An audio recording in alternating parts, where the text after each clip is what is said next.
A vitória é nossa. A vitória é nossa. O céu está em festa. A igreja está em festa. E o inferno está em pânico.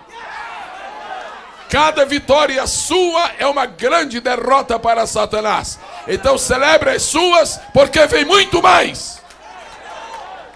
Eis que a mão do Senhor está estendida sobre o seu povo. De uma maneira completa, de uma maneira perfeita, de uma maneira direta, de uma maneira admirável, de uma maneira inimitável. Deus está olhando em sua direção e decidiu abençoá-lo sem medida. Por isso, cantamos, é só vitória. Seja para todos sempre glorificado o nome do Pai, que fez o mundo com seu poder. Seja glorificado para sempre o nome do Filho, que fez o grande sacrifício da nossa redenção. Seja glorificado para sempre o nome e a pessoa do Espírito Santo, aquele que nos consola, que nos ajuda, que nos exorta, que nos conforta, que nos defende, que intercede por nós, que chora conosco, que nos levanta, que nos sustenta, que nos alimenta, que nos qualifica, que nos credencia, que nos assiste, que soluciona nossos problemas. Sem Ele não dá para viver. Então vamos com Ele agora e sempre, no nome de Jesus. Quantos estão em vitória, levante a sua mão direita para exaltar a Deus. Levante a sua esquerda também. Junte uma na outra uma porção de vezes e aplauda o Rei, aplauda o Santo, aplauda o Forte, aplauda o Justo, aplauda o Eterno, aplauda o Soberano, aplauda o Grande, aplauda o Perfeito, aplauda o Santo, aplauda o Juiz de toda a terra, aplauda aquele que vive e reina para todo sempre. E por que não receber agora mesmo sua cura, seu milagre? Vá receber o cura, vá receber o milagre, vá receber o saúde. Deus decidiu fazer desta noite, não a nossa noite, mas a noite dele. Glorificado seja o Senhor para sempre. Bem-aventurados os que vieram à casa do Senhor esta noite. Bem-aventurados aqueles que decidiram enfrentar o frio externo para sentir o calor interno. 500 graus de poder. Aleluia. Abra sua Bíblia, por favor, no livro de Cantares de Salomão. Aleluia. Se você vai à Rússia, você vai pensar que os russos aprenderam português. Porque lá no meio do povo eles estão dizendo aleluia. Se você vai à Índia, você vai achar que os indianos sabem um pouquinho de português, porque eles dizem aleluia. Se você está no meio dos americanos, você se espanta. Esses americanos aprenderam português, eles dizem aleluia. Se você chegar ao céu, você vai ver que os anjos também dizem aleluia. Então nós estamos dizendo aleluia. Aleluia é uma palavra que nos deixa bem confortável na presença de Deus. Aleluia quer dizer louvai ao Senhor. Cantares de Salomão, capítulo de número 6, versículo de número 10. Cantares de Salomão. Este livro tem dois nomes, tem dois títulos. Um é Cantares de Salomão, o outro é Cântico dos Cânticos. Salomão compôs 3.000 provérbios. Eu não sei quantos você compôs. Eu sei que Salomão compôs 3.000. E 1.005 cânticos. Tem uns amados irmãos que têm tido graça de Deus muito grande, muito forte, para comporem cânticos. E é uma coisa impressionante. Salomão compôs 1.005 cânticos. Este aqui é o Cântico dos Cânticos, quer dizer, é o melhor deles. Mas a gente tem vontade até de conhecer os outros. Vamos ficar com este. Cantares 6 e 10, quando se encontraram, digam amém. Quem é esta que aparece? Como a alva do dia, formosa como a lua, brilhante, noutras versões diz pura, brilhante como o sol, formidável, noutras versões diz assim, imponente, e tem uma que diz assim, terrível. O diabo acha a igreja terrível, Deus acha maravilhosa. Formidável como exército com madeiras. Os irmãos querem repetir após mim a leitura deste versículo, por favor. Quem é esta que aparece? Como a alva do dia. Formosa como a lua. Brilhante como o sol. Formidável. Formidável. Formidável. Como um exército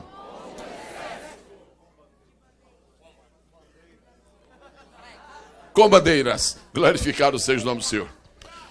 Querido Senhor, se anjos estivessem esta noite disponíveis para pregar a tua palavra, como fariam tão lindo? Eu creio que seria extremamente agradável para os nossos ouvidos escutar os teus anjos ministrando a palavra.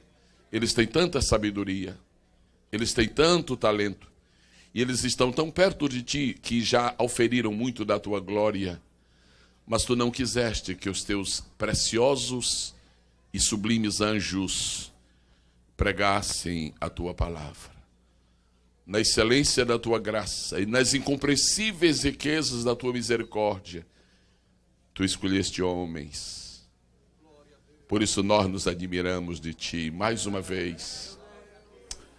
Nós nos admiramos, Senhor, da excelência da tua misericórdia e da tua coragem de permitir que homens mortais comuniquem uma palavra imortal e imperecível. E a única razão por que homens podem alcançar sucesso quando ministram a tua palavra é porque eles nunca estão sós, posto que tu disseste, eu velo e eu vigio sobre a minha palavra para cumprir. Nós te agradecemos pela unção que está neste santuário, unção que acompanhou os louvores, a adoração, e esperamos que esta mesma unção acompanhe a mensagem e acompanhe todo este culto. Pai querido, há tanta gente esta noite que vai voltar diferente de como entrou. Há tanta gente que já está sendo tocada por ti agora. Deus, em outras partes do mundo, este culto está sendo acompanhado agora pelo milagre da ciência, da tecnologia, como resultado da sabedoria que tu deste aos homens.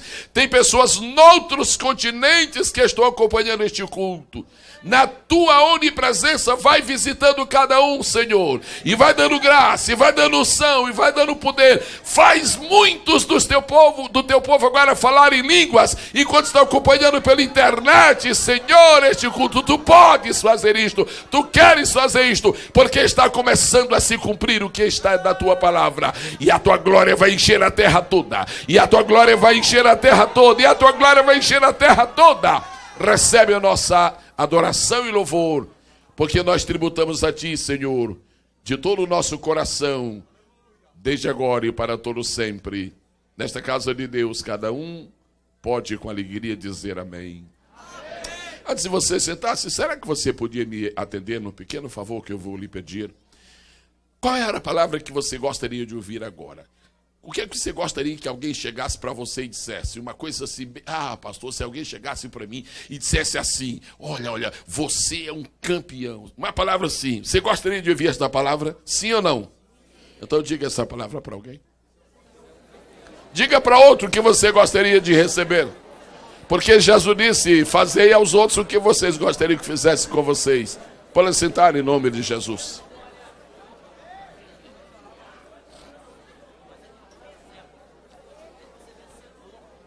Além de uns poucos salmos no livro dos Salmos, o rei Salomão escreveu 3 impressionantes livros das Escrituras Sagradas. O rei Salomão escreveu o livro de Provérbios, o rei Salomão escreveu o livro de Eclesiastes, e o rei Salomão escreveu o livro de Cantares, que toma o seu nome, Cantares de Salomão. Em Provérbios há uma dimensão da palavra. Em Eclesiastes, há outra dimensão. Em Cantares de Salomão, há outra dimensão.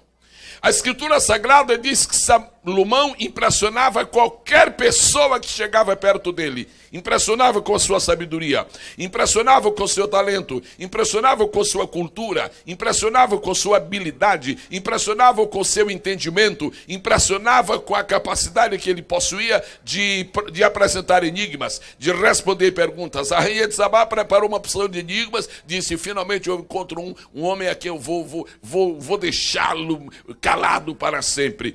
E quando a rainha de Sabá chega e começa a conversar com Salomão, nos enigmas que apresentou, Salomão foi foi decifrando um e outro, e finalmente a rainha Sabá ficou calada e não tinha mais o que dizer, e quando abriu a boca foi dizer, olha, não me contaram nem metade, esse povo não sabe de nada, o que me contaram não é nada comparando com o que eu estou ouvindo aqui. Salomão foi um grande homem.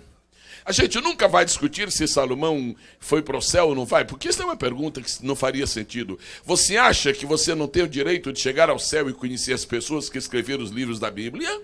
Claro que você tem direito. Você acha que Deus permitiria que um homem falhasse de tal maneira que fosse para o inferno? Você chegando no céu perguntando, Deus, eu queria que conhecia aqui quem escreveu de Provérbios. Ah, meu filho, I'm sorry, ele não está aqui, ele está lá do outro lado. Não, esses que escreveram a sua palavra foram preservados por Deus, então fique tranquilo. Outra coisa, como é que você pode admitir que Salomão foi para o inferno se o nome com que ele é identificado na Bíblia legitimamente é filho de Davi? Se Jesus aceitou ser chamado filho de Davi, ele não aceitaria se o outro filho de Davi tivesse para o inferno. Como é que um é do céu e outro é do inferno? Não, senhor, os dois filhos de Davi estão lá em cima. Um é o filho eterno de Deus e o outro é o filho circunstancial de Davi. Mas há uma coisa interessante. Os sábios geralmente gostam de responder. Os sábios geralmente gostam de ensinar. Os sábios geralmente gostam de ajudar. Mas às vezes os sábios também fazem perguntas. Às vezes. Quando um sábio fizer uma pergunta, é melhor não responder na hora, não. Porque você nunca sabe o que está na cabeça de um sábio quando ele faz uma pergunta.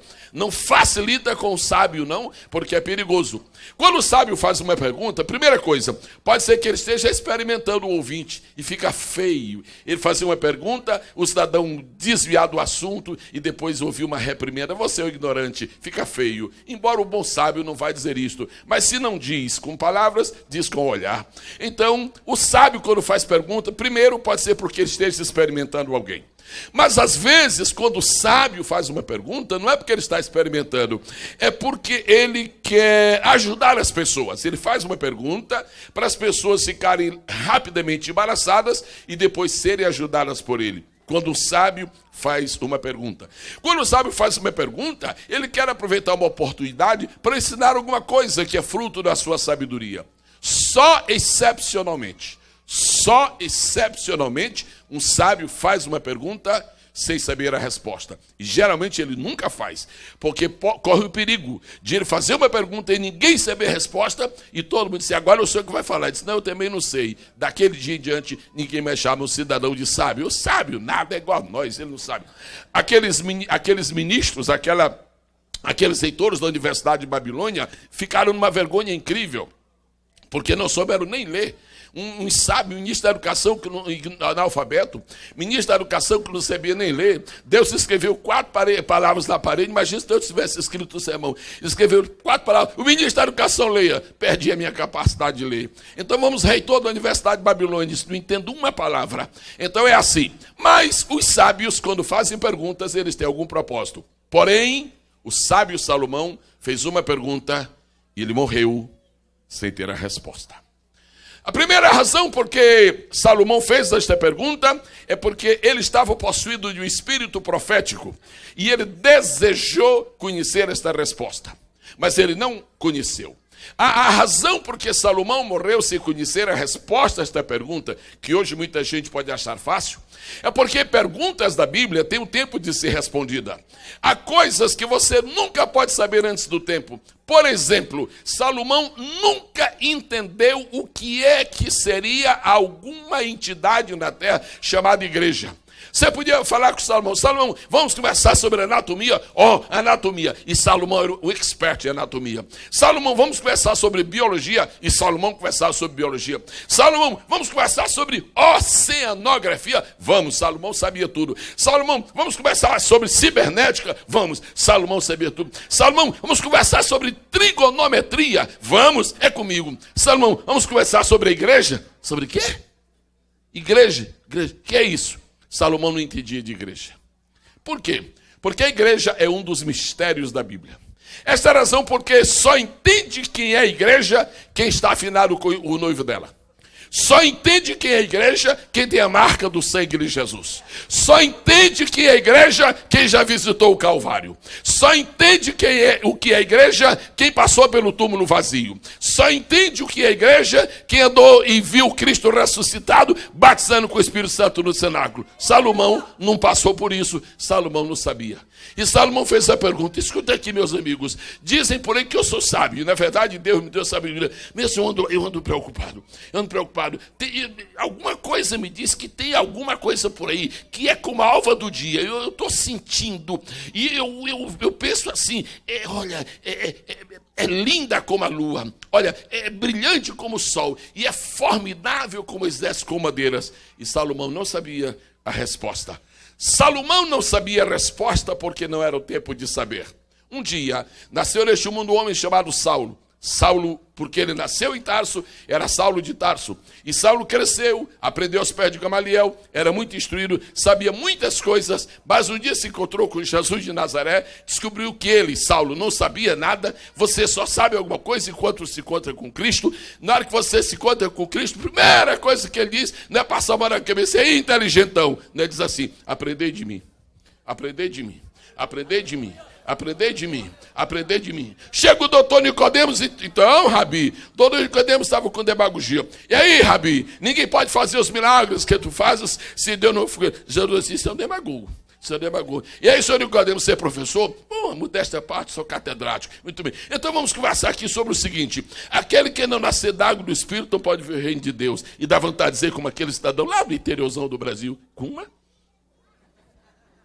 Salomão pergunta: quem é esta que aparece como alva do dia, formosa como a lua, brilhante como o sol? Primeiro, é alguma coisa, alguma entidade, algum ente, algum ser do sexo feminino.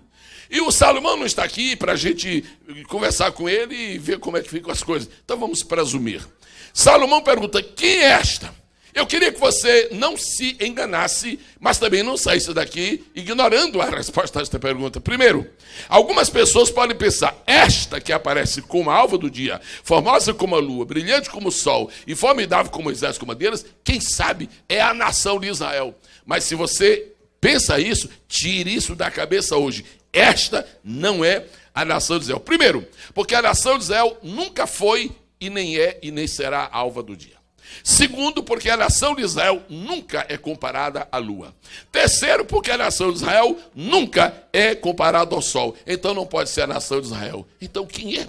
Mas quem é esta? Aí vem alguém e diz: pastor, dá licença? Pois não. É o seguinte, eu quero dar um palpitezinho aqui. E pois não, diga: eu acho que é Maria. Mas qual Maria? A Maria Joana, a Maria Pereira, a Maria Antônia, a Maria Branca? Qual Maria? Não, a Virgem Maria. Se meu amigo, não é a Virgem Maria, não. Não. Essa aqui não pode ser a Virgem Maria. Mas por que não é a Virgem Maria? Porque aqui diz que é como a alva do dia. A Bíblia nunca chama a mãe do Salvador de alva do dia. Segundo, é como a lua. A Bíblia nunca chama em lugar nenhum para comparar. Você nunca vai ver a Bíblia sendo chamada, a Maria sendo chamada na Bíblia de lua. Você nunca vai ver a Virgem Maria sendo chamada de sol. E não pode ser Maria, porque Maria é uma pessoa só. E aqui está falando que é muita gente. É um exército. Como é que uma mulher pode ser um exército? Quem é essa senhora que veio aí? É a senhora exército. Isso é coisa de louco? Isso é coisa de idiota? Você nunca vai pensar que é Maria. Bom, se não é a nação de Israel, se não é Maria, quem sabe são os Estados Unidos. Não pode ser os Estados Unidos. Por quê? Porque Estados Unidos é masculino e aqui é feminino. Aqui não diz quem é este. Os Estados aqui diz quem é esta que aparece como a alva do dia. Então, se era Inglaterra, não pode ser Inglaterra. Porque a Inglaterra nunca foi boa de exército. Ela foi boa de marinha. Mas aqui não diz que é uma marinha, aqui diz que é o exército, então não é Inglaterra. Mas o que será que está escondido neste versículo? Quem é esta? E Deus levantou um homem chamado Paulo. E aquele homem foi estudar na Universidade do Cristo Vivo, lá no deserto da Arábia. Só o consolador, o reitor da universidade e ali o estudante chamado Paulo. E quando estavam os três reunidos ali, chega o Senhor e disse: Paulo, você se lembra de uma pergunta que Salomão fez? Eu me lembro, eu tenho batido a minha cabeça com essa pergunta. E repete a pergunta aí, Paulo. Quem é esta que aparece como alvo do dia? Oh, Senhor, tomara que o Senhor me revele, porque eu estou pensando, eu já estou sabendo que não é Israel, já estou sabendo que não é Maria, eu já sei que não é Babilônia, não pode ser a Síria, tem misericórdia, Nínive nunca é capaz de ser. Quem é? Então o Espírito diz: Paulo, As coisas espirituais são programadas por Deus para o tempo certo. No tempo da dispensação da lei, não havia uma revelação completa sobre isto. Agora você é o escolhido meu para saber. Esta que aparece como alva do dia, e formosa como a lua, e brilhante como o sol, e formidável como o exército com bandeiras, esta é a igreja que Jesus edificou através do seu sacrifício na cruz do Calvário. Então Paulo escreveu uma carta aos Romanos, e no capítulo 16, verso 25, ele diz assim: ó irmãos, glorificado seja Deus, eu não mereço, mas eu vou falar. Fala Paulo, mas eu não mereço. Fala Paulo, mas eu não mereço, mas fala Paulo. Pô, eu já sei que eu não mereço, mas eu vou falar. A mim, neste último tempo, Deus resolveu revelar o seu segredo. Eu quero dar graças a Deus porque você entende o que é a igreja, porque você está no tempo da revelação. Você está no tempo em que Deus está desvendando os seus mistérios. Este avivamento que Deus está mandando aqui, isto é parte do segredo de Deus. Isto ficou escondido de Satanás tanto tempo. Esse idiota nunca pensava que aquele grupo de pessoas de 17 anos atrás ia virar esse rolo compressor de Deus, que vai invadir esta terra e vai entrar por todas as partes do mundo e fazer a obra de Deus. Vamos glorificar a Deus esta noite. O tempo da igreja chegou. O tempo do conhecimento da igreja chegou. Este é o maior tempo da história. Talvez você me diga: pastor, eu queria ter vivido no tempo de Moisés. Eu não queria ter vivido no tempo de Moisés, não. Você já pensou se eu vivesse no tempo de Moisés e fosse um mago do Egito? E vai para lá. Pastor, feliz de quem viveu quando Jesus esteve aqui na terra. Eu não digo isso não. Já pensou se eu tivesse vivido no tempo que Jesus passou aqui e meu nome fosse Pilatos? Tem misericórdia. O bom é viver hoje. Por quê? Porque sou membro da igreja. Porque sou pregador na igreja. Porque sou salvo por Jesus. Porque sou batizado com o Espírito Santo. Porque o poder de Deus está aqui.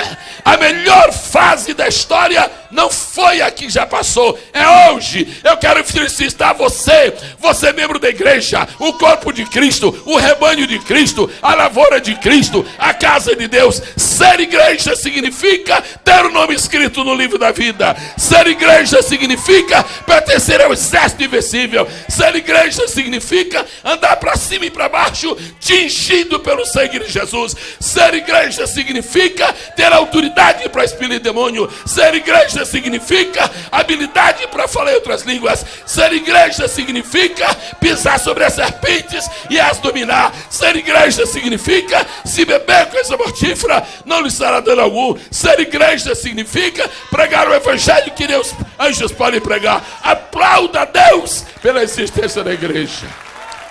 Aleluia.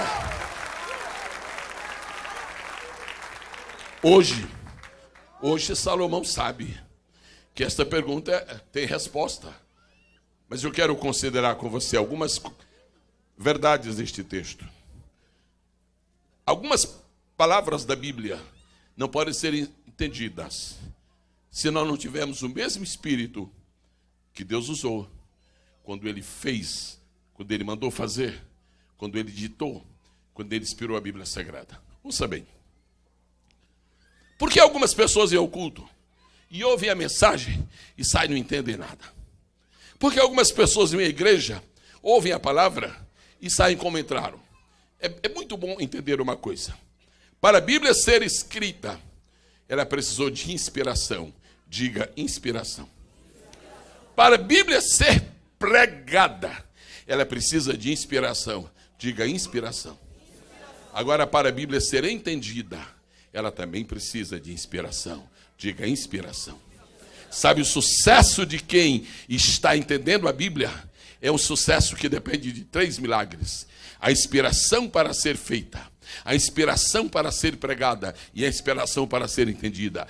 Todas as pessoas que esta noite creem na Bíblia, recebam os meus parabéns, porque creem na inspiração da Bíblia. Agora, todas as pessoas que pregam a palavra de Deus e pregam com inspiração, recebam os parabéns, porque só pode pregar com sucesso quem tem a inspiração do mesmo Espírito com que a palavra foi escrita. Mas, às vezes, você já ouviu em programas de televisão ou de outras formas, talvez seja foi um culto, e o pregador estava numa inspiração fabulosa. O pregador só parecia uma flecha para lá e para cá. E você, mas como é que pode? Esse homem aqui parece uma metralhadora, esse ladrão parece um canhão aqui quando ele prega, e esse povo está morto igual que uma opção de pinguins. O que está acontecendo? É porque a palavra é inspirada. O pregador está inspirado. Mas os ouvintes não estão inspirados. A palavra de Deus diz na carta aos Hebreus que muita gente não alcançou fé, porque não houve a inspiração nos ouvidos daqueles que a ouviram. Eu gostaria que você soubesse que uma razão, porque Deus está mandando um movimento tão bonito aqui nos cultos. Uma das razões. O que é isso, meu Deus? Que coisa, é lindo, mas é tremendo. É maravilhoso, mas eu estou assombrado. Sabe por que Deus manda essa coisa tão linda? Porque quando esse movimento do Espírito acontece aqui no momento da oração, no momento da adoração, no momento do louvor, é porque Deus está preparando você para inspirar você para entender a palavra dele.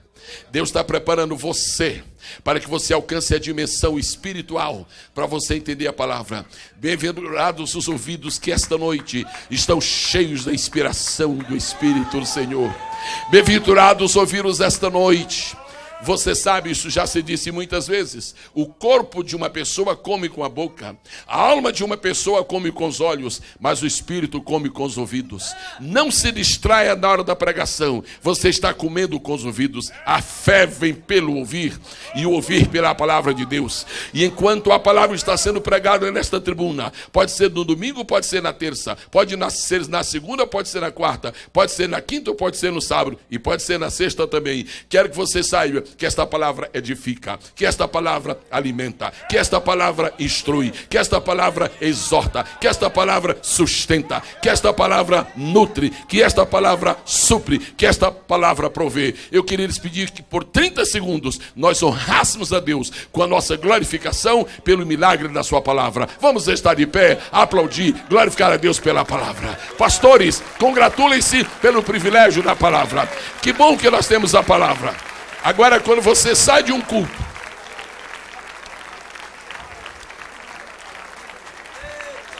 nessa igreja de cultos lindos, nessa igreja de cultos magníficos, ainda há uns cultos mais magníficos que os outros. Quem estava aqui na terça-feira passada?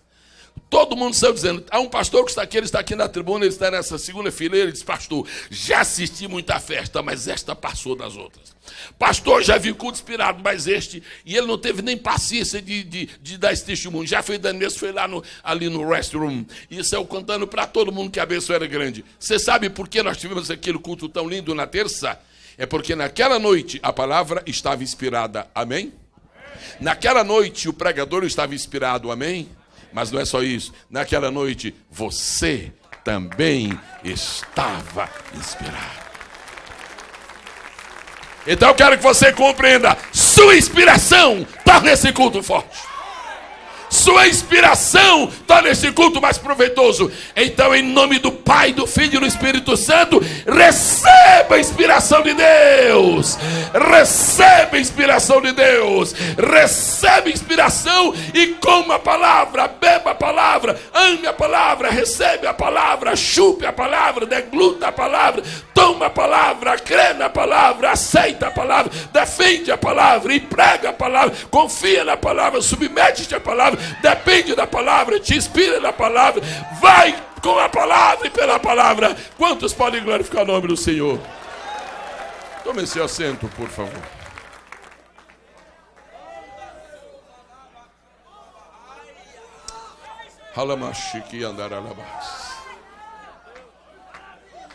Aleluia. Aleluia. Aleluia. Vocês estão inspirados. Vocês estão inspirados. Aleluia. Olha que coisa, a inspiração da palavra passou para o pregador. Misericórdia. A inspiração da palavra do pregador passou para o povo. Sabe de uma coisa? Está todo mundo inspirado aqui hoje. Então, glorificar o seja o nome do Senhor. Aleluia. Muitas vezes você tem ouvido mensagens sobre as marcas da igreja. Marcas. Vai ser difícil encontrar alguém que nunca pregou sobre as marcas da igreja. Este versículo não fala das marcas da igreja. Este versículo fala dos marcos da igreja.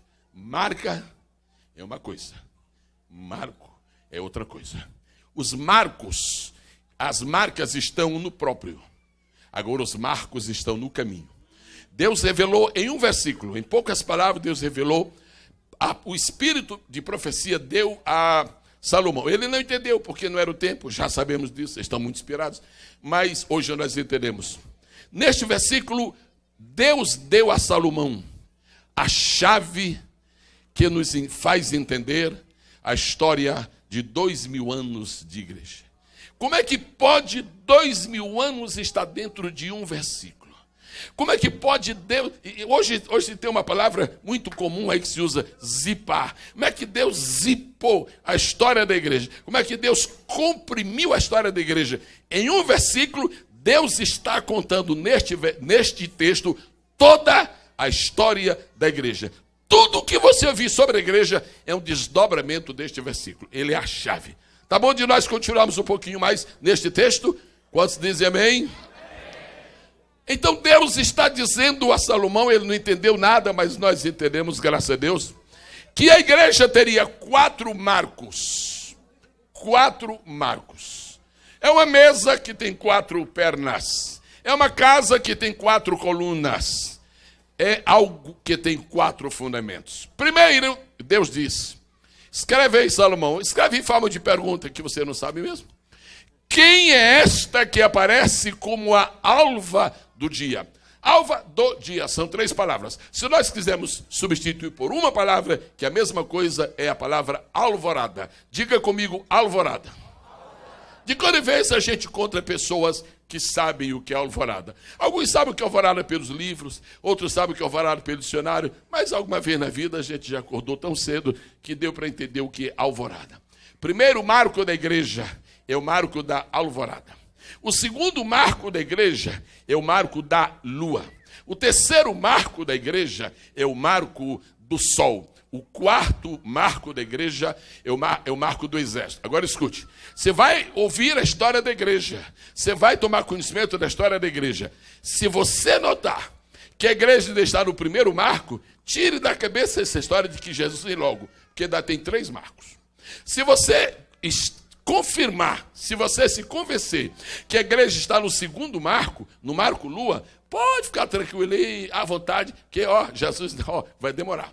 Agora, se você achar, se você descobrir, se você se convencer que a igreja está no terceiro marco, eu acho bom você começando a abrir os olhos, porque pode ser que esteja perto, mas não está muito perto não. Agora, muito cuidado.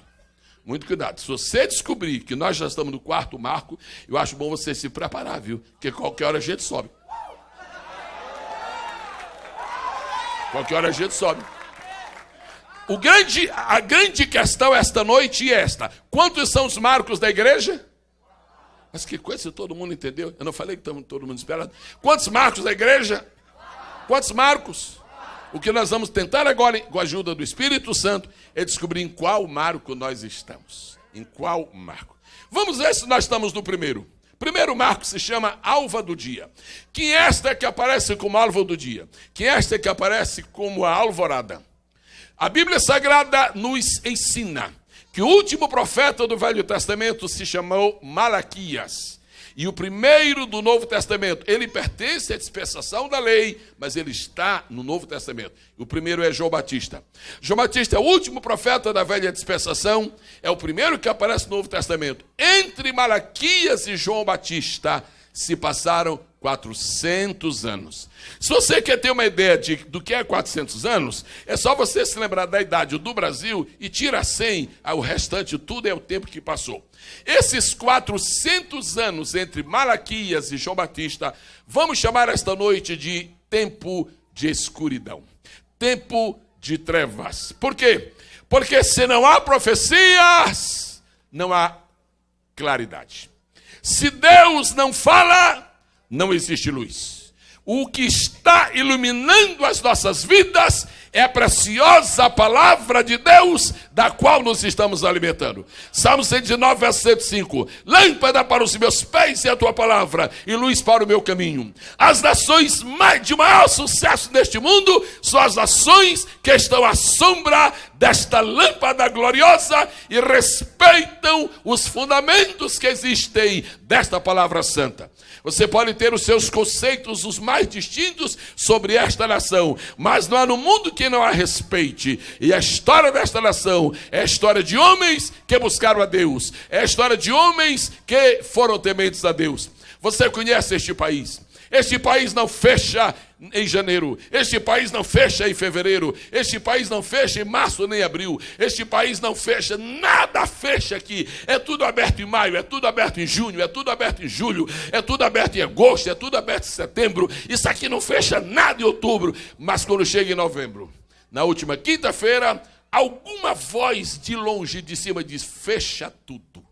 Fecha tudo, porque há um Deus do céu que vai receber a gratidão deste povo. Sabe o que é isto? Sabe o que é isto? Isto é um sinal de que existem luzes sobre esta nação. Quantos glorificam o nome precioso do Senhor? Muito bem. E depois de 400 anos de escuridão, sem profetas, fala Deus, mas Deus não fala. Levanta o profeta, Deus, e o profeta não se levanta. Finalmente veio João Batista. Quando João Batista veio, João Batista anunciou a vinda de Jesus. Quando Jesus chegou, Jesus precisava apresentar a sua credencial. Você tem o seu CPF, Jesus tinha que ter o dele. Você tem seu título de eleitor, Jesus, ele tem as suas credenciais. Jesus chegou e disse: senhoras e senhores, meus amigos, vocês sabem que está muito escuro. Não está escuro demais, escuro demais, escuro demais. Isaías 9:2, que se cumpre em Mateus, diz assim: o povo que andava em trevas, o povo que era uma escuridão total, escuridão moral, escuridão financeira, escuridão social, escuridão de todas as naturezas e principalmente escuridão espiritual. Jesus chega e diz: eu sou a luz do mundo. Onde Jesus não está, só existem trevas. Onde Jesus chegou, já está iluminando, já está esclarecendo. Essa felicidade da tua mente não é fruto da tua inteligência, é que a luz do Evangelho, a luz de Jesus, a luz da graça, a luz de Belém, a luz do Calvário, a luz do túmulo vazio, a luz do Pentecoste, a luz das palavras proféticas, a luz de Deus brilha no teu coração. Jesus é a luz do mundo.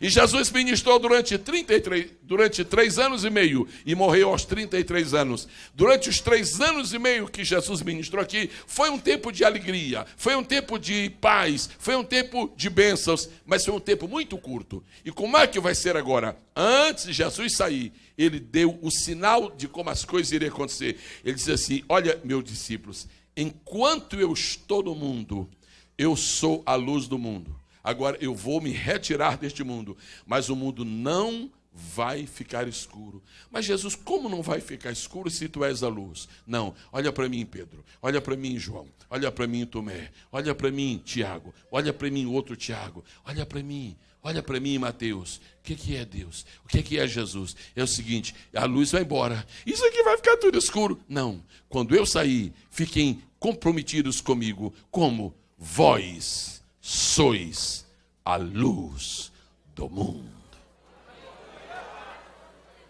Quantos querem dar graça a Deus pela Casa Branca? Quantos querem dar graça a Deus pelo Congresso dos Estados Unidos? Quantos querem dar graça a Deus pelas leis que existem neste mundo? Agora eu vou dizer uma coisa: a Casa Branca não é a luz deste mundo. O Congresso de Washington não é a luz deste mundo. A grande biblioteca de Washington não é a luz deste mundo. A rainha da Inglaterra não é a luz deste mundo. A luz deste mundo é a igreja do Senhor que está aqui na terra. Já disse: vós sois a luz do mundo. Então a igreja primitiva é a alva do dia. A escuridão sai quando uma igreja chega. A Rússia prendeu pastores e prendeu pastores e prendeu pastores e prendeu pastores. A Rússia matou crentes e matou crentes. A Rússia matou crente congelado. A Rússia matou crente na hora do batismo. A Rússia mandou crentes para morrer de frio na Sibéria. Isso durou muito tempo. Não havia luz. Sabe o que acontece? A luz chegou e faz 3 semanas a polícia de Moscou foi escoltada foi fazer aquela bonita prestação para o pastor desta igreja. Sabe por quê? Porque a alva do dia chegou na Rússia. Porque a luz chegou. Aplauda com alegria o nome maravilhoso do Senhor. Sabe por que nós temos que fazer missões? Porque onde a igreja chega, as muralhas de escuridão, as trevas tenebrosas, elas não resistem. Meu irmão e minha irmã, para de ficar preocupado. Pastor, ore por mim, pastor. Eu quero desistir do meu emprego. Porque, pastor, lá tem gente debochada. Ai, pastor, o povo lá masca fumo, pastor. Ai, pastor, eles contam muitas anedotas feias. Me conte se há alguma bonita. Pastor, eles mentem muito. E, pastor, diz coisas horrorosas. Eu quero sair de lá. Não, você não vai sair do seu emprego. Você vai acender a sua luz. Você não vai mudar de local. Deus vai acender um farol. Eu quero que você compreenda. Deus trouxe você para este país, para você brilhar. Deus trouxe você para este país para você ser um farol. A Bíblia diz em Filipenses capítulo 2, versículo 15, nós somos como astros do mundo. Quem glorifica a Deus porque este mundo tem luz. Primeiro marco da igreja neste mundo é a igreja primitiva. Jerusalém estava em declínio espiritual, como há séculos não conhecia. Mas quando a igreja entrou em Jerusalém, quando a igreja começou a atuar, as trevas foram dissipando. No templo, nas casas, nas ruas, no trabalho. E depois se espalhou de Jerusalém para a Judéia, Judéia para a Samaria, Samaria para os confins da terra. A alva do dia é a igreja primitiva. Eu gostaria que você esta noite glorificasse a Deus pelo primeiro período da história da igreja. A igreja primitiva era alvorada, a escuridão passou, este mundo só vai conhecer a plenitude da escuridão quando a igreja sair e entrar o domínio do anticristo. Enquanto a igreja estiver aqui neste mundo, haverá luz, porque nós somos a luz do mundo e temos a bênção do Senhor Jesus, e a iluminação do conhecimento da glória de Deus está dentro dos nossos corações. Quantos glorificam o exaltado nome do Senhor Jesus? 4 fundamentos da igreja. Quando a escritura diz, quando Salomão pergunta, quem é esta que aparece como alvo do dia? Vamos falar juntos, igreja primitiva. Juntos, igreja primitiva. Igreja primitiva. Irmãos, hoje vocês conhecem muitos pregadores. Hoje nós temos uma bênção muito grande. Além da bênção de sermos alimentados nesta casa por pessoas daqui, a partir do pastor da igreja, nós temos uma outra bênção adicional. Terça-feira vai estar conosco o pastor fulano. Na outra semana vai estar conosco o pregador fulano. Na outra semana vai estar conosco o professor fulano. Na outra semana vai estar... É uma coisa tão linda. Os irmãos ficam se deleitando. Sabe por quê? Porque nós não estamos mais na primeira fase. No tempo da igreja primitiva não era assim. A festa que fazia quando Pedro chegava. Sabe quem vai nos dar? Pedro. Que Pedro? Aquele que esteve com Jesus. Oh, meu Deus, ele vem mesmo. Pedro, aquele que estava com Jesus. Sabe quem vai dirigir o estudo amanhã? Irmão Paulo. Paulo, aquele que se chamava Saulo, ele vem aqui nessa cidadezinha, aqui em Troade, ele veio, não é possível, ele vem aqui. Quando chegava um pregador naquele tempo, era alguma coisa tão especial. Sabe por quê, irmãos? Porque o povo estava acostumado com a escuridão, mas um pregador, quando chegava, era alvo do dia que ia aparecendo na cidade. A igreja primitiva é o surgimento de uma nova luz que Deus deixou para o mundo todo. Esta noite, nós glorificamos a Deus e vamos declarar uma coisa com muita sinceridade. Somerville não está mais em trevas, a luz está aqui. Boston não está mais em trevas, a luz está aqui.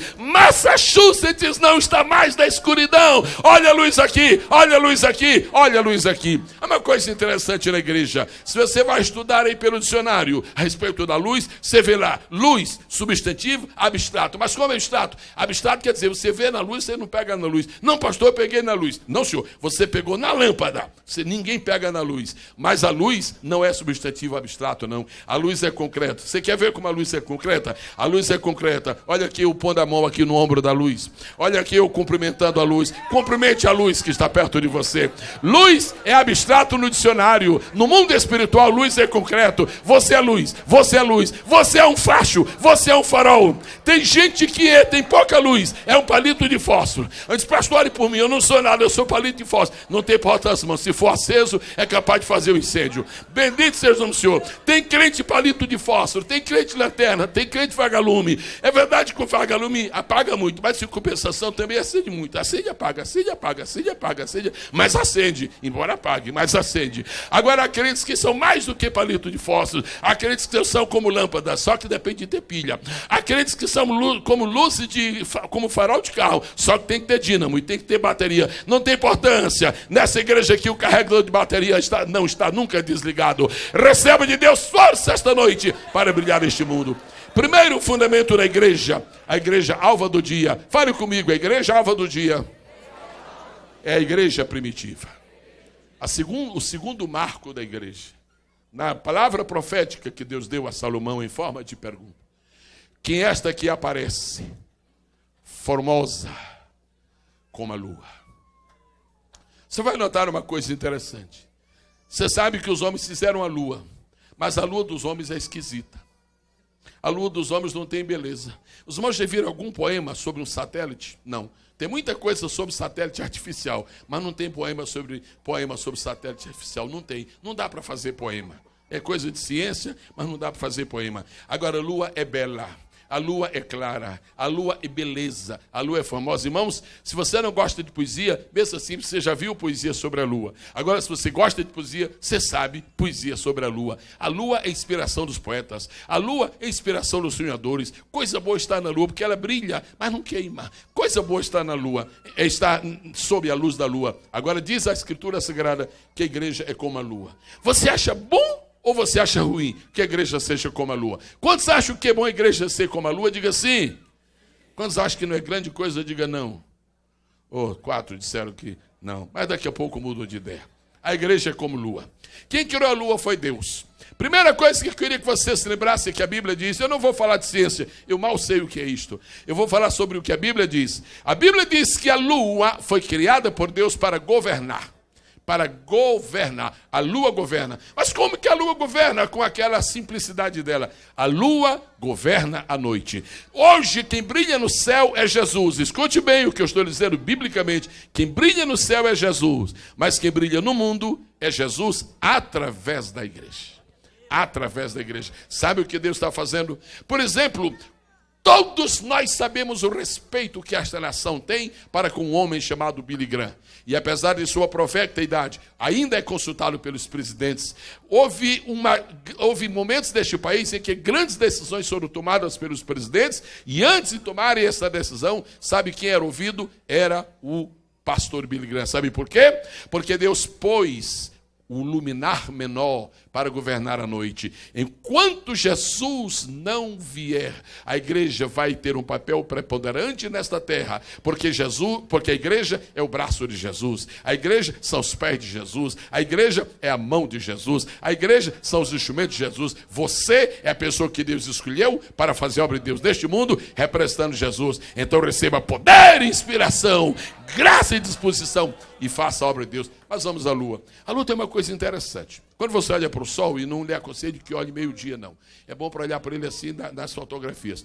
Quando você olha para a lua, você sabe que a lua tem luz, mas ela não tem luz própria. Eu quero que você compreenda. Admire esta igreja. É um direito seu admirar esta igreja. Mas admire esta igreja admirando ainda mais o dono desta igreja. Essa igreja é lua. E a lua não tem luz própria. Ela recebe sua luz do sol. O sol da justiça se chama Jesus. Sabe o que é avivamento? Há dois tipos de igreja hoje no mundo. Primeiro, as que estão em avivamento, e as segundas que estão em eclipse. Eclipse é uma coisa triste. Eclipse fica tudo escuro. Eu era criança ainda e meu pai disse: meu filho, eu quero que você aprenda uma coisa aqui. Disse: diga, meu pai, você vai ver o eclipse. Eu nunca tinha ouvido falar aquela. O senhor me explica o que é isso. Eclipse é o seguinte: vai ficar de noite, embora seja de dia. Foi uma explicação bonita que meu pai me deu. E eu nunca me esqueci. Era mais ou menos 4 horas da tarde. E as galinhas que havia lá no quintal de nossa casa começaram a cantar, sabe? E foram se recolher 4 horas da tarde. Galinha não tem relógio, mas normalmente é bem orientada. Então elas foram recolher. Sabe por quê? Porque era eclipse. Eu quero esta noite pedir a Deus que tire muitas igrejas do eclipse, porque o sol está brilhando e a lua pode receber o seu brilho. Glorificado seja o nome do Senhor. A primeira fase da igreja é a igreja primitiva. Mas depois que passou aquela fase da igreja primitiva, Aí veio a fase lua. A fase lua é a fase da beleza. A fase lua é a fase da formosura. Mas eu queria que você compreendesse uma coisa. Uma nuvem para tapar o sol tem que ser boa, tem que ser respeitosa, porque o sol não brinca não, viu, irmãos? O sol não brinca mesmo, o sol é forte. Agora a lua, coitadinha da lua, qualquer nuvenzinha, a lua, já me escondi. A fase lua é a fase da igreja perseguida, porque a lua lembra a formosura, mas também lembra a fragilidade. A lua não tem o esplendor do sol, a lua tem apenas a beleza que Deus lhe deu para com ela estar nos agradando. Pois bem, a igreja é como a lua. Você veio do Brasil e você esteve de algumas igrejas que estiveram em crise. E um dia o cidadão disse: olha, pastor, eu até que queria aceitar Jesus. Eu só não aceito Jesus, porque na cidade onde eu vim, que é Santa Maria da Perna Encolhida, lá eu vim de lá e acontece o seguinte, lá teve uma confusão muito grande na igreja e sabe, eu não quero saber de ser crente. Eu quero que você me compreenda uma coisa nesta noite. Você vai aceitar Jesus, você vai vir para a igreja. Agora, sabe uma coisa? A igreja é gloriosa quando ela está junta. Mas os membros da igreja, quando estão separados, isolados, são pessoas humanas, são pessoas frágeis. A glória da igreja é a glória de Cristo. A fraqueza da igreja é a fraqueza dos homens. Agora, em cima dessa fraqueza, tem uma glória que está nos aperfeiçoando. Tem uma bênção que está nos fortalecendo. Mas ouça o que eu quero dizer. Se você algum dia souber que uma igreja teve problema, você nem sabe, tem uma igreja que tem aqui problema. Outra coisa, tem uma igreja que está fechando. Alguém vai se desviar porque uma igreja está fechando? Você não está escutando o que a Bíblia diz? A igreja é lua. A lua tem fases. Você nunca viu falar no quarto minguante do sol. Você nunca viu falar no quarto crescer do sol. Mas a lua tem fases. Tem dia que a lua é linda, olha, a lua nova. Mas tem dia que a lua é quarto minguante. Sabe o que está acontecendo? Tem dia que a lua é quarto minguante, mas tem dia que ela é quarto crescente. Sabe o que é avivamento? É quando Deus tira a igreja do quarto minguante e põe na lua cheia. Lua cheia é o avivamento de Deus. Você está olhando para esta casa. Sabe quantas casas como esta estão hoje nos Estados Unidos? Só do Ministério de Bosch? Dezenas. Mais que 10, mais que 20, mais que 30, mais que 40, mais que 50. Você viu o que o pastor disse esta noite? Cerca de 800 pessoas ontem. Pastor, o que está acontecendo? O que está acontecendo? Não, meu irmão, é o seguinte. Estamos em lua cheia. Só que eu quero avisar. Essa lua cheia nunca mais vai ser quarto minguante. Essa lua cheia nunca mais será quarto minguante, porque nosso grande tempo chegou. O que é que representa a lua? A igreja na fase lua, a igreja perseguida. Você se lembra de Apocalipse, capítulo 2, versículo 10? É uma palavra profética, uma palavra de mistério, uma palavra alegórica, uma palavra de símbolo. Tereis uma tribulação de 10 dias. Ah, irmãos, isso aí para nós hoje é uma palavra tão simples. Naquele tempo, esta palavra causou impacto. Tereis uma tribulação de 10 dias. Sabe o que significa esta palavra? Tereis uma tribulação de 10 dias. O espírito de profecia estava dizendo que a igreja ia sofrer sob o governo de 10 imperadores. 10 Césares oprimiram a igreja. 10 Césares perseguiram a igreja. Aquele tempo foi o tempo dos mártires, foi o tempo da opressão. Se você hoje encontrar pessoas que facilmente trocam de fé, eu queria que você soubesse uma coisa: nós temos história. Quem veio antes de nós tinha muito caráter, quem veio antes de nós tinha muita fibra. Muita gente já morreu pelo sangue de Jesus, muita gente já morreu pela sua fé em Jesus. Eu quero que você saiba uma coisa: igreja não é lugar de gente frouxa e de gente medrosa, é lugar de gente capaz e de gente corajosa. Antes de nós vieram os mártires. Policarpo serviu ao Senhor Jesus durante toda a sua vida e foi condenado à morte. E quando ele foi condenado à morte, como todos os condenados no Império Romano, ele tinha direito de fazer o último pedido, de fazer uma última consideração. E quando perguntei: Policarpo, tu já está nessa idade avançada, tu já está nos teus 86, por que tu não aproveitas e terminas de ver normalmente a tua vida? Tu não queres negar a tua fé agora e continuar vivendo? Ele disse: meus amigos, como eu posso negar a fé em Jesus se durante 50 anos ele tem sido o meu amparo, o meu refúgio e a minha consolação. Podem matar-me, mais cedo eu me encontrarei com o Senhor Jesus. Essa igreja tem história. Essa igreja tem história. Eu quero que esses adolescentes saibam que a igreja não é um lugar de pessoas que têm uma fé superficial e uma disposição eufórica, meramente eufórica para servir a Jesus. Por esta igreja já passaram mártires. Por esta igreja já passaram heróis. Nós temos história. Antes de nós vieram pessoas que deram sua vida pelo nome de Jesus. E nós somos o resultado da semeadura de um sangue de martírio que foi posto em cima ali onde estava o sangue de Jesus. E o sangue de Jesus nos redime. O sangue de mártires nos inspira a continuar fiéis e dedicados ao Senhor. Quantos glorificam o nome do Senhor? Primeiro marco da igreja, a igreja primitiva, a igreja alvorada. Segundo marco da igreja, a igreja perseguida. A igreja que, como a lua, facilmente apaga. Uma noite de luar, está uma beleza, de repente está tudo escuro. Mas como pode estar tudo escuro? Era aquela igreja que não podia aparecer. Era aquela igreja que não podia construir templos. Era aquela igreja que não podia sepultar ninguém no cemitério. Aí sabe o que eles foram fazendo? Eles cavaram na rocha e sepultaram um. Morreu outro, cavaram mais e sepultaram outro. Sabe o que aconteceu? Depois eles tinham 112 quilômetros de sepultura sob a cidade de Roma. As famosas catacumbas de Roma. Não era o sol que brilhava ainda. Era a lua que estava tênue e frágil, mas era uma lua que recebia sua luz de um sol que brilha sobre toda a terra. Quem glorifica esta noite o nome do Senhor? Em seguida nós vamos passar para o terceiro marco. Isso agora é brilhante como o sol.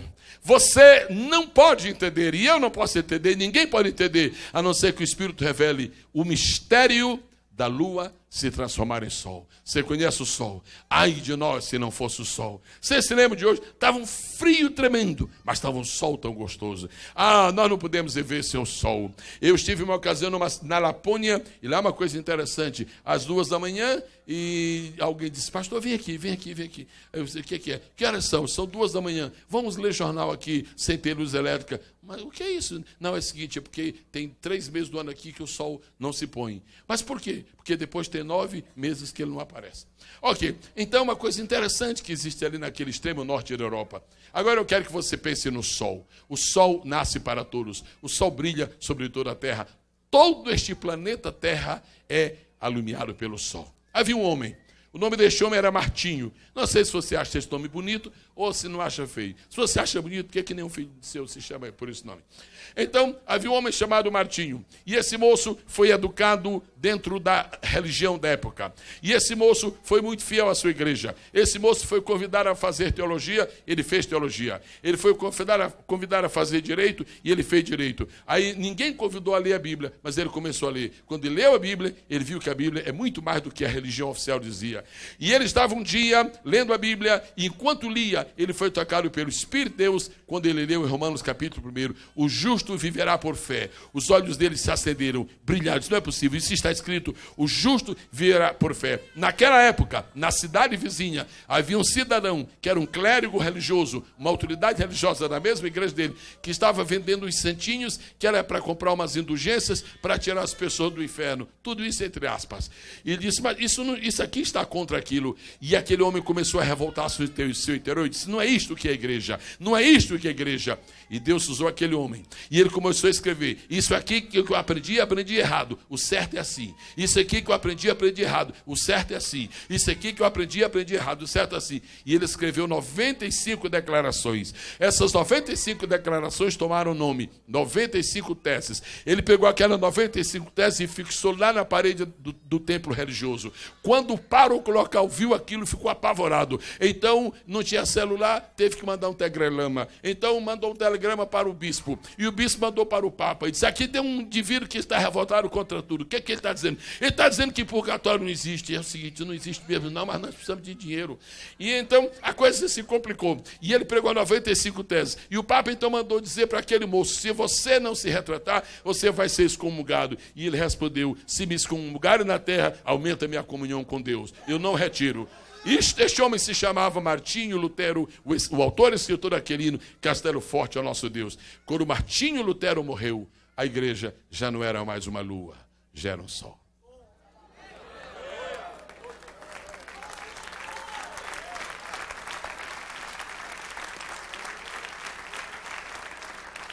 Eu quero que você compreenda isto nesta noite.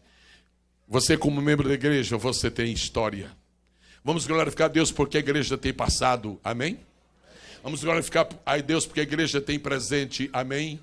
Mas nós vamos glorificar a Deus ainda mais, porque a igreja tem futuro. Primeiro fundamento da igreja, primeiro marco da igreja, a igreja alvorada, igreja primitiva. Segundo marco da igreja, a igreja perseguida. Terceiro marco da igreja, a igreja em reforma. Martinho Lutero, eu não sei, Martinho Lutero não tinha máquina de escrever. Eu não vou falar nem internet, eu não vou falar nem luz elétrica. Martinho Lutero escreveu 418 livros. 418 livros. Ele escreveu, não estou dizendo que ele leu, ele escreveu. E ele não viveu muito, ele viveu 63 anos. O que está acontecendo contigo, Martinho Lutero? Comigo eu não sei o que está acontecendo. Agora com a igreja eu sei o que é. Ela deixou de ser lua e agora está sendo sol. E Deus pôs por um longo período a igreja no mundo como este sol. Sabe o que acontece? A igreja se tornou forte na Alemanha. A igreja se tornou forte na França. A igreja entrou na Suíça e os reformadores estão na Suíça. A igreja entrou na Escócia. A igreja entrou na Europa. A igreja veio para os Estados Unidos. A igreja foi para a Índia. A igreja foi para a China. A igreja foi para a África. Eu quero que você compreenda: o destino da igreja é vencer. O destino da igreja é triunfar. Se você é membro de uma associação qualquer aí do mundo, eu não sei definir o seu futuro. Se você é membro da igreja, você tem futuro. Se você é membro da igreja, você tem história. Se você é membro da igreja, você tem raízes. Se você é membro da igreja, você está em boa companhia. Se você é membro da igreja, está registrado no livro de nascimentos do céu. Se você é membro da igreja, você está causando um pânico no inferno. Se você é membro da igreja, os anjos não conseguem ficar longe de você. Eles são orientados por Deus para estar ao seu lado, para lhe ajudar, para ministrar a seu favor. E nós nunca os adoraremos, mas eles nunca nos abandonarão. Quantos glorificarão esta noite o nome do Senhor? E podia terminar aqui a história da igreja, porque brilhar como sol é uma coisa muito linda. Mas Salomão pergunta: quem é esta? A alva do dia. Já passou, Salomão, a igreja primitiva. E quem é esta que é famosa como a lua? Já passou, Salomão, é a igreja perseguida. E quem é esta brilhando como sol, que eu quase não consigo nem abrir meus olhos? Quem é esta? Ei, Salomão, já passou, é a igreja de reforma, a igreja de Savonarola, a igreja de Zwinglio, a igreja de Martinho Lutero, a igreja de Smith Wigglesworth, a igreja de Spurgeon, a igreja de Moody, a igreja de Finney. E o que é isso? Mas porque esses homens pregam demais que isso? Isso é o sol. E será que aqui a igreja vai terminar a sua história? Não. A última fase da igreja é esta. Quem é esta que aparece? Como exército formidável, como exército, formidável como exército, formidável como exército, formidável como exército. Se nós estivéssemos no tempo da lua, da igreja lua, os crentes estavam escondidos porque não podiam pregar o evangelho.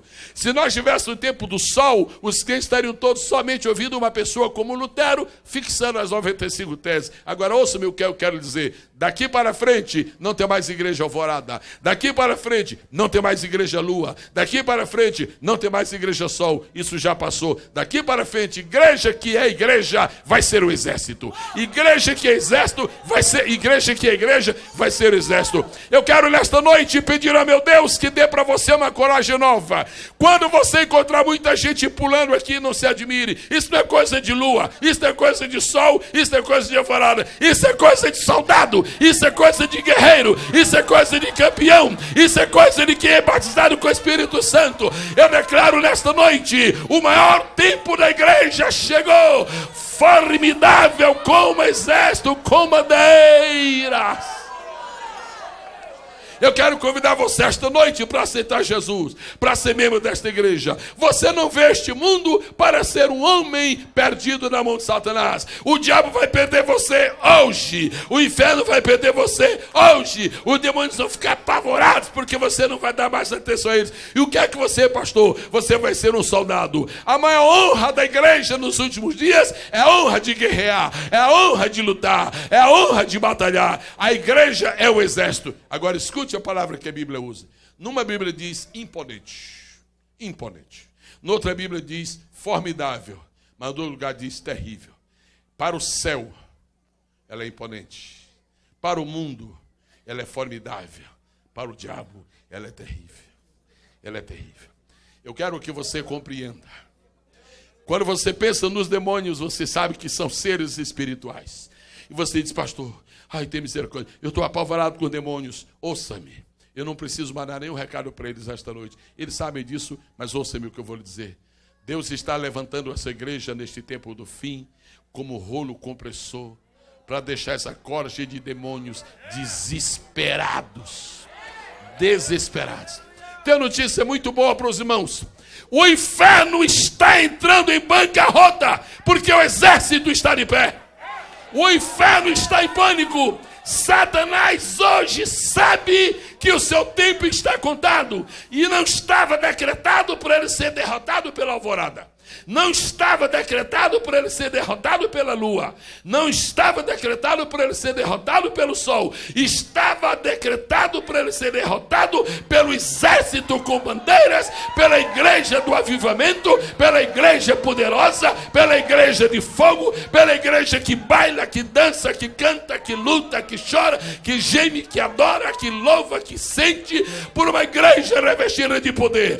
Em nome de Jesus, receba de Deus hoje uma nova coragem. Não tenha vergonha de ser crente. Você é membro do corpo de Cristo e soldado do exército do Senhor, nosso Deus.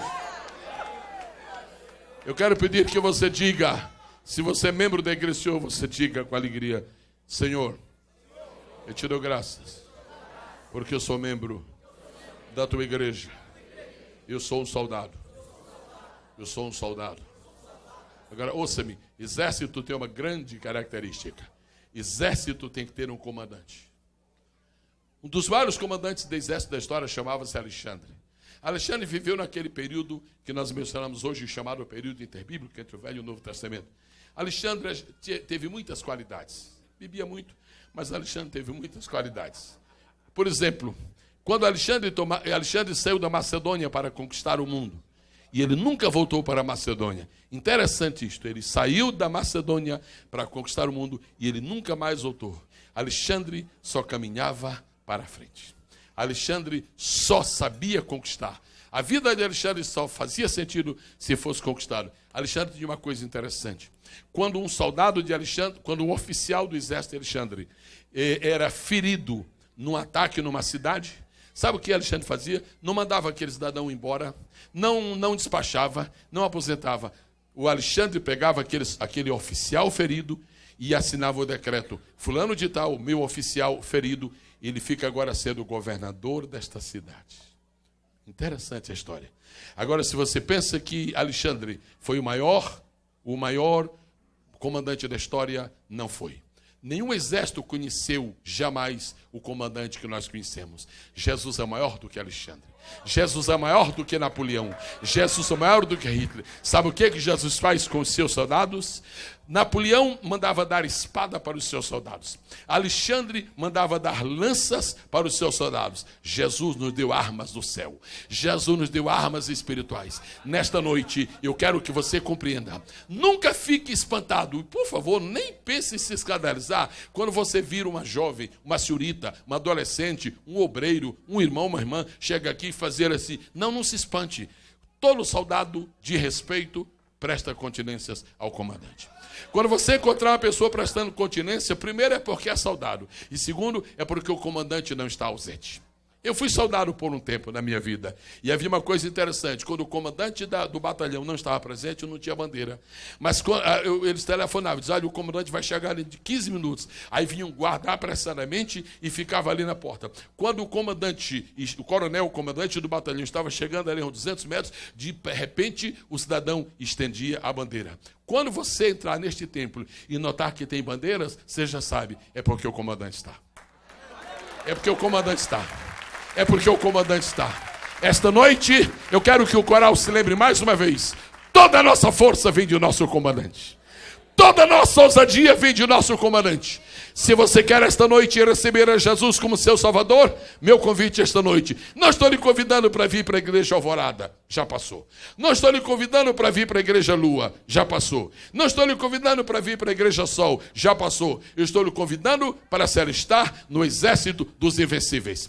Eu estou lhe convidando para se alistar no exército daqueles que são mais que vencedores. Perguntaram a um adolescente, perguntou a outro: meu filho, você é filho do pastor, você deve saber muito a Bíblia. Escuta aí, como é que esse negócio de mais do que vencedor? Mas isso você não sabe, isso é tão fácil. Vencedor é aquele que vai para a guerra, perde, ganha, perde, ganha, perde, ganha. E finalmente termina ganhando. Aí é vencedor. Mas ele não sabe nunca o que vai acontecer. Mais que vencedor é aquele que no primeiro dia de guerra já sabe que é vencedor. Vencedor é aquele que quando entra na batalha já sabe que é vencedor. Quanto tempo você tem de crente? 10 anos. Faz 10 anos que Deus marcou você como mais que vencedor. Eu quero dizer que Deus está fazendo de você esta noite o campeão. Eu quero que você compreenda esta noite. Estas pessoas que estão aqui esta noite adorando a Deus, nós temos um compromisso. Que compromisso? Nós não temos compromisso com Waterloo. Nós não temos compromisso com barricadas do inimigo que podem destruir. Nós temos um compromisso com o arrebatamento. Ó, soldado de Cristo, está nesta noite vindo um reforço para a tua vida. Vai recebendo mais poder, vai recebendo mais alegria, vai recebendo mais unção. Eu quero pedir que todos aqueles que são soldados do exército de Cristo comecem a levantar-se, comecem a ficar de pé e comecem a glorificar o nome do Senhor Jesus. E comecem a glorificar o nome do Senhor Jesus. E comecem a glorificar o nome do Senhor Jesus. Ei, Salomão, tu não sabias, mas nós sabemos. Nós somos um formidável exército com bandeiras. Agora, bandeiras, interessante que não é uma bandeira só. Aqui tem 2 significados. E quando nós estamos pensando aqui nas bandeiras, eu quero que você se lembre de 2 coisas. Olhe para aquelas bandeiras que estão ali. Nós temos poucas bandeiras aqui neste santuário, porque ele é pequeno, mas nós já estamos para um grande, para ter 130 bandeiras. Sabe o que acontece? Nós somos o único exército neste mundo que vai tomar conta de todas as nações. E eu quero pedir que o coral não esqueça o que o pastor da igreja tem dito. Vocês vão contar em muitas nações do mundo. Vocês são o exército que ganha batalhas louvando. Nós não temos metralhadora porque Josué também não tinha. Nós não temos canhão porque Josué também não tinha. Nós somos como Gideão, só temos 2 espadas. Espada de Deus e de Gideão. Os outros só cantam, os outros só bate lata, os outros só acende fogo. Agora esse fogo não se apaga e essa lata é usada por Deus. Nesta noite, glorifique o nome do Senhor. A buzina está na sua mão. Cada crente que está aqui esta noite seja possuído de um poder novo.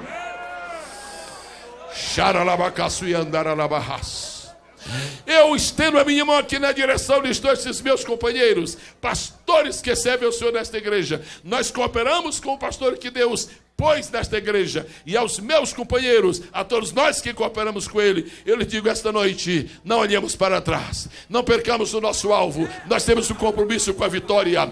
Cada pastor esta noite receba uma unção nova, receba um poder novo, receba uma graça nova, receba uma autoridade nova. Vamos nesta força. Nós somos o exército com bandeiras. Somos o exército com bandeiras. Diga comigo: China.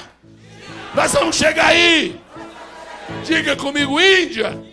Nós vamos chegar aí. Diga comigo: Paquistão.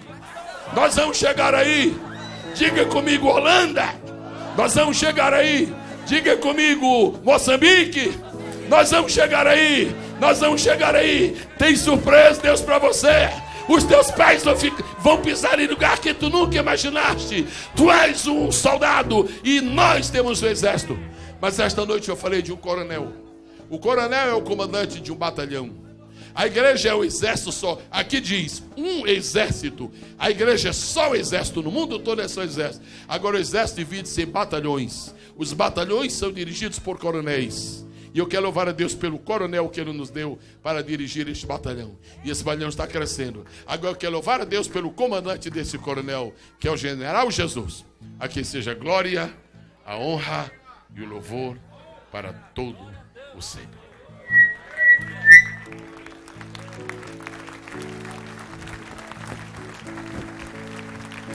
Louvado seja para sempre o nome do Senhor. Enquanto estamos em pé, eu gostaria de perguntar onde está a primeira pessoa que deseja aceitar a Jesus como Salvador. Nós queremos orar por você.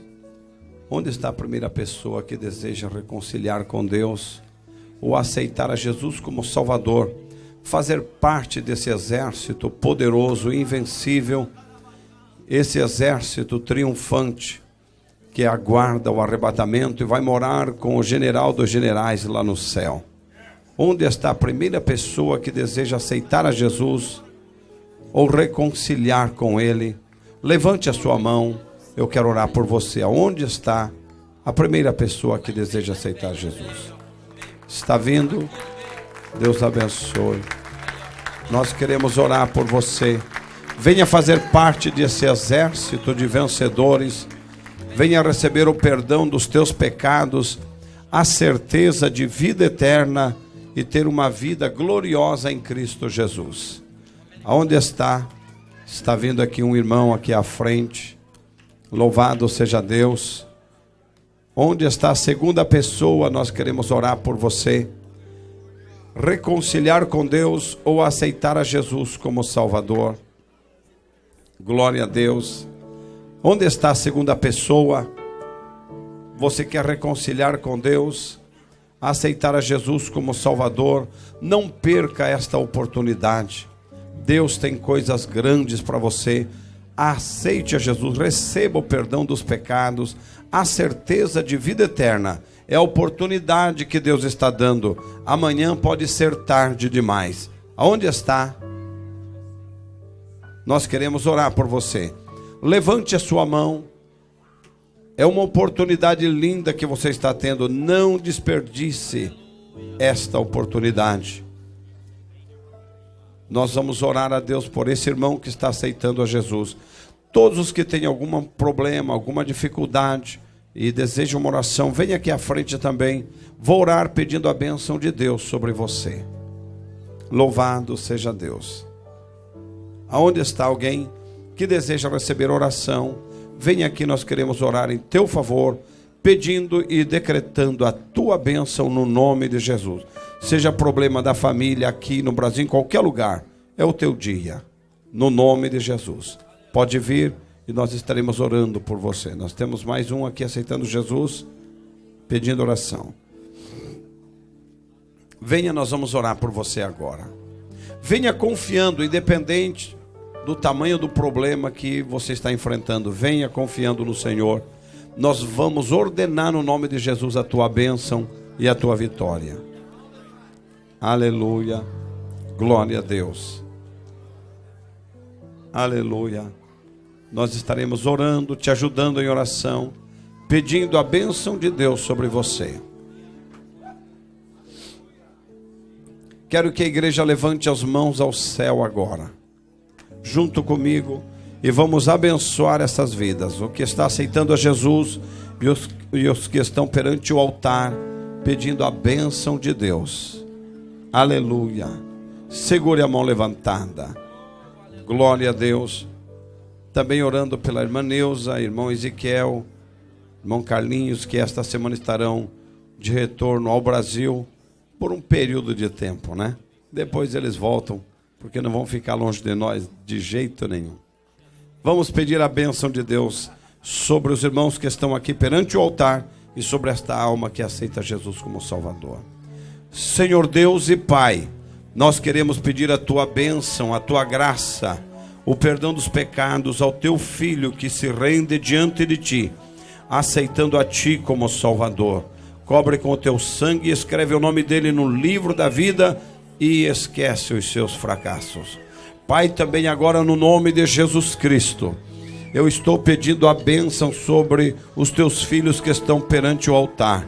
A tua bênção, a tua proteção, a tua graça, em nome de Jesus Cristo, para louvor do seu nome. Eu ordeno sobre eles a tua bênção, a tua proteção, o milagre na casa, na saúde, no trabalho, para os parentes aqui no Brasil, em qualquer lugar. Eu ordeno as bênçãos no nome de Jesus, para a glória do nome de Jesus Cristo. E todos dizem, podem aplaudir ao Senhor.